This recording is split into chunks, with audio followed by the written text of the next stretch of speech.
Brandon, what would you say if I told you we were going to talk about a movie where an aerobics instructing telephone lineswoman gets possessed by the spirit of an evil ninja?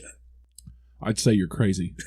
That's what I'd say. Yeah, I'd say we're watching Ninja 3: The Domination. We're going to talk about it next on episode 46 of Warehouse B.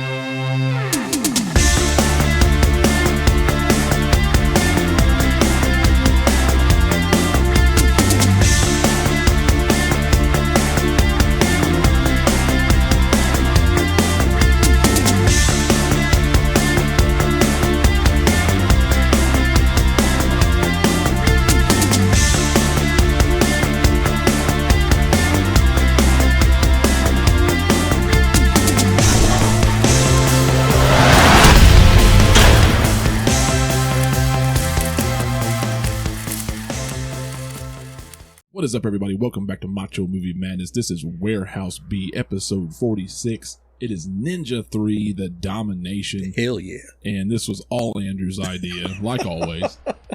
I just like to find the craziest stuff I can and like, Brandon, let's talk about this. Yeah, let's see what Brandon thinks about this shit. And you know what? Brandon didn't hate it.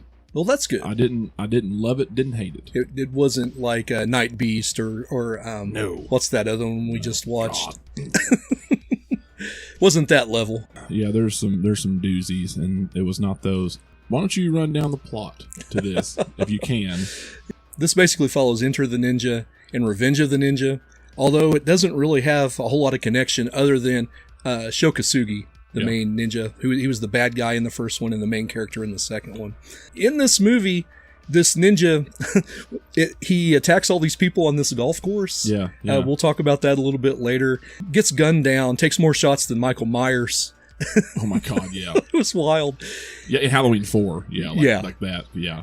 He ends up transferring his evil spirit to this innocent-looking telephone lineswoman who happens to be an aerobics instructor, as I said in the beginning. Like everybody is in the 80s. Every good-looking woman is in the 80s. Right. They're not instructing, they're in the class. We'll talk about it a little bit later, all the connections, but it's got a little bit of that Flashdance vibe where she's got like a man's job in that time and lives in like an industrial space. And weird. Not that I would know about Flashdance. This is on Macho Movie Madness. Yeah, but we just read some stuff. Right. Yeah. But anyway, some weird stuff starts happening to her. She blanks out for long periods of a time and doesn't know what's happened, comes back with bruises. Turns out she's possessed by this thing. She has this boyfriend who happens to be a cop. He takes her to get the demon exorcised from her. They're unsuccessful, and from that point on, it just becomes her with this evil ninja spirit going out and killing people. Yeah. And then Shokasugi's character trying to step in and intervene. And it's just a wild movie. And I had a lot of fun with it. I watched it twice in the last week. Yeah, it was kind of fun. There was some ridiculous action in it. Ridiculous stunts. And you're just like, ugh. But then there was some decent stuff in there, too. Just very low budget. Yeah. Speaking of which, was $2 million. And the return in box office was a $7.6 million. So it made a little bit. You know, this is right up Cannon's alley. Yeah, you could say this is a martial arts action horror film. I don't know how many movies you can say that about. I don't know either.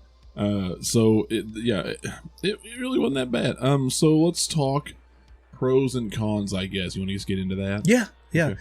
I thought the movie was shot really well. You know, we've watched some just terrible looking movies like Star Hunter or Night Beast and things like that on this channel. For a $2 million Cannon movie, I thought it looked really good. It did.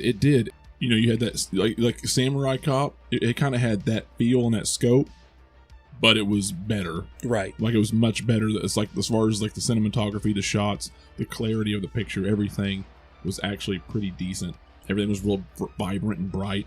It's almost kind of silly to a degree to see a ninja attacking people on a golf course for what broad reason? Daylight. Yeah, but the golf course was beautiful. With the rocks in the background. Everything was so beautiful in this movie as far as scenery goes. Yeah. While we're on trivial things like that, the soundtrack, I like the score. I did too. We love synth scores on here. It sounded very mid-80s. It did. As far as that Very goes, so. but yeah, I really like that. But the action in this movie is fantastic. Yeah. And it starts 2 minutes in when that ninja attacks that couple on the golf course. I think there's maybe 34 deaths in that scene. Yeah, it's insane. He kills the cops, and it just goes on and on and on. Yeah, before they finally shoot him. This is one of two things that I would label as a pro and a con.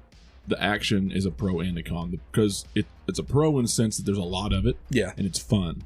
But it's a con as in a lot of it's ridiculous. Oh yeah, the fighting, they clearly are not connecting with things with each other. Stuntmen are a mile away.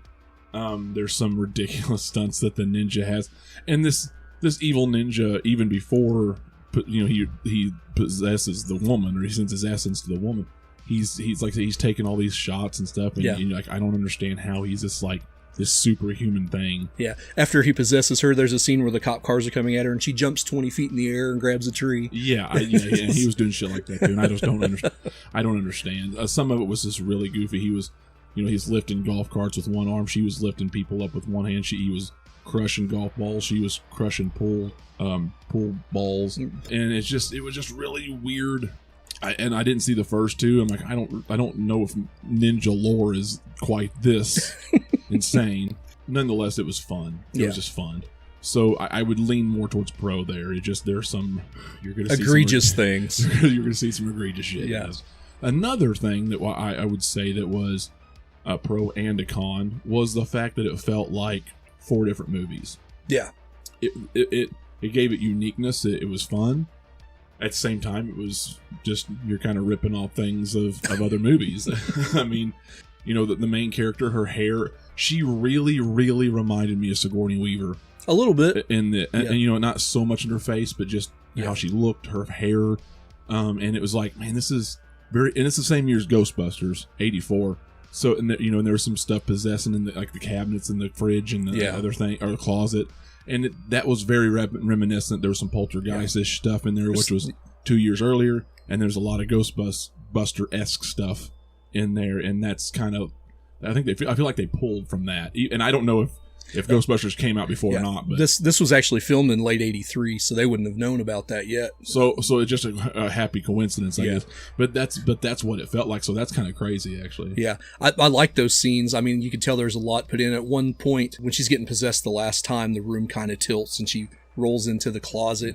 I will give them credit for that whole scene, too, because it's kind of started with that arcade machine. Yeah, and the laser shot her eyes, and then there's different laser patterns, and it just visually it was pretty cool. This was so much better than certain movies as far as visuals go than it had any right to be. Yeah, considering the plot, and the plot even wasn't that bad. It was just kind of whack. Yeah, it's just kind of a whack movie. Like we said, it borrows from Flashdance, it borrows from Poltergeist and The Exorcist. Right. It's a ninja movie as well, so there's all kinds of elements being thrown at you, and you're like, I don't know how to handle this. I know it's interesting. I've seen a woman who has got a man's job and all that, which I know most people will be like, well, why is that a big deal now? But in the 80s, it was, and it's just kind of it's off kilter because she's a very attractive woman. Yeah. Climbing poles. It's like, it's kind of weird because you just wouldn't see somebody like that normally. Yeah, and that. Even today, the character of Chris is played by Lucinda Dickey, who later on would star in Breakin', which actually came out before this, but she had shoot it after this. And is there anything else about it that you liked? Well, we covered the music, the score. I liked that all right. I thought the action was fairly good. I think really the most standout thing for me was the scenery and the visuals. Yeah, I thought some of the actors, even though they probably weren't the best, and we'll get to that, they were pretty endearing. Like Chris, I liked her character a lot. She was a sweetheart, and you felt bad for her. Getting possessed by this thing and taking over her. I liked her boyfriend, who was super hairy in this thing. Oh my gosh. He was kind of creepy to me. A little bit. I think it's just the smile. His face was just, he's not a pleasant man to look at. He's not your typical 80s, hero, or I don't know. He's because he's kind of a co-lead. And you just don't see that out of a co-lead. Yeah, I'd want a little bit more of a strapping, handsome man in that. Yeah, that's better. And it was so weird how she was kind of like really not into him, And he was doing that cackling laugh thing and giving her a hard time in the car. And then he got mad at her because she didn't like cops. And then she fell in love with him. And then, and then it was like a turn of a switch. She's like, no, I'll just go. We'll do whatever. And then she gets in the shower at his apartment, and then they have sex. Yeah. Where was the turn? And how was it so quick? But not before she pours V8 juice down her chest. Yeah.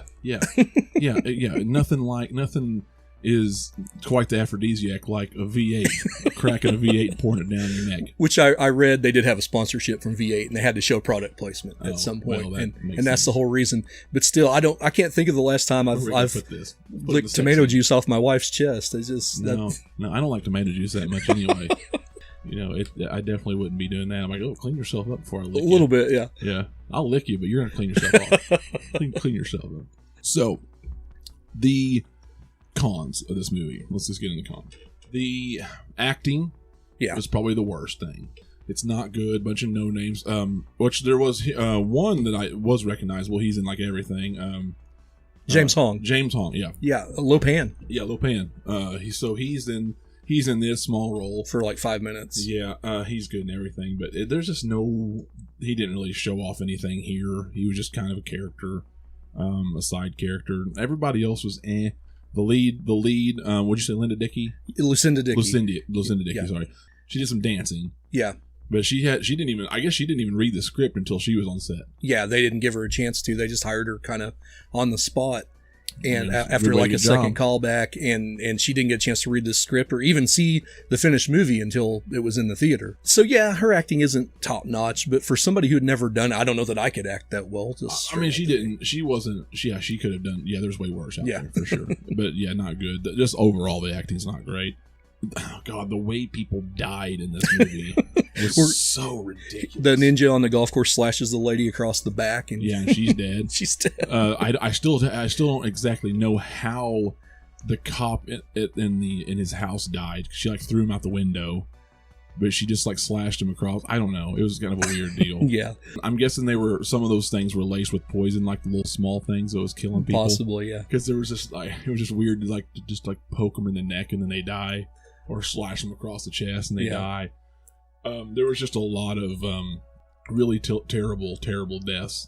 The action itself was okay, but the deaths were bad. Yeah, and I'm sure lack of budget or something, but yeah, it's not good.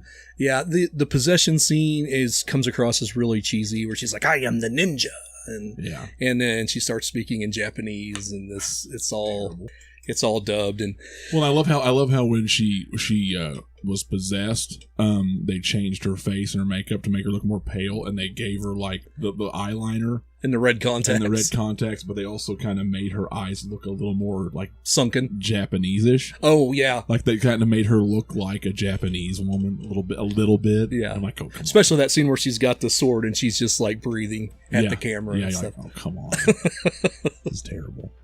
I think really that's about it. Yeah, just some of the deaths and the acting is not good. And some things happen for no reason. Like, the ninja, I get it, he's evil, but he just killed everyone on the golf course in the beginning of the thing. And why are all these ninja implements in this cave? Yeah, I don't quite understand. I went back and watched the end of Revenge of the Ninja, and it doesn't end in a cave, so I don't know. Yeah, there's just too many convenient things in there. It's just kind of goofy. But it's canon, so you love it or hate it. Yeah, exactly.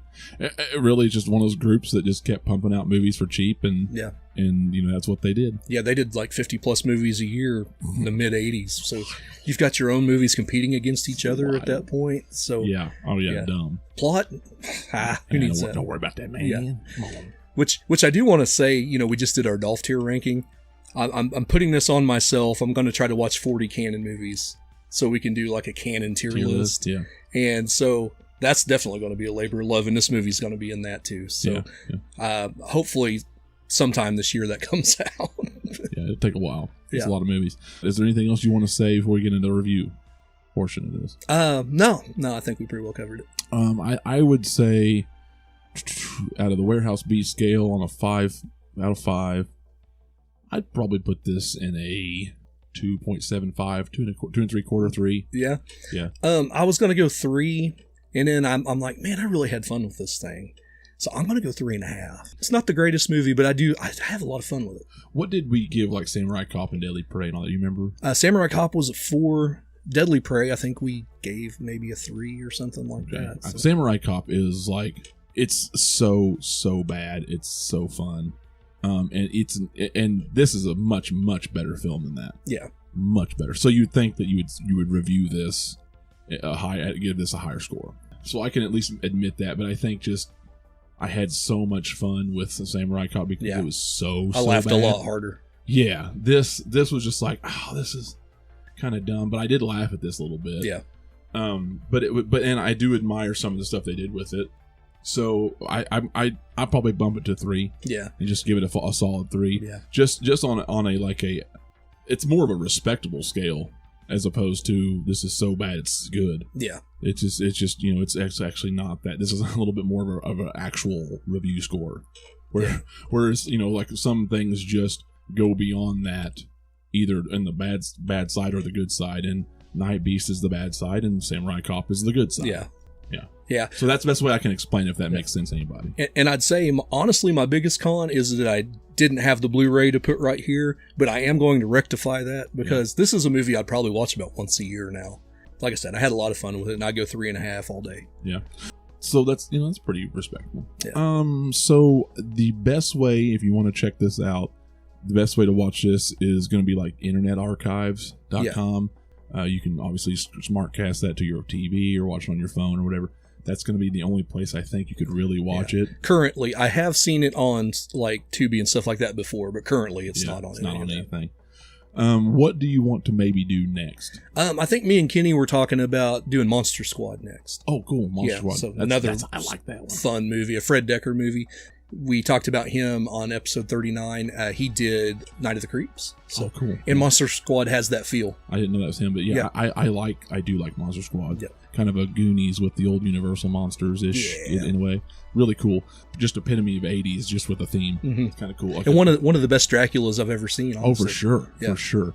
Okay, so that's going to cover it today on Warehouse B. Go check out Ninja 3, the Domination. Yes. That is, if you like these kind of movies, it's going to be a good fun hour and a half for you. Make sure you like and subscribe. Leave us a comment below. We want to hear from you if you have watched it, what you think. Until next time, we're out of here.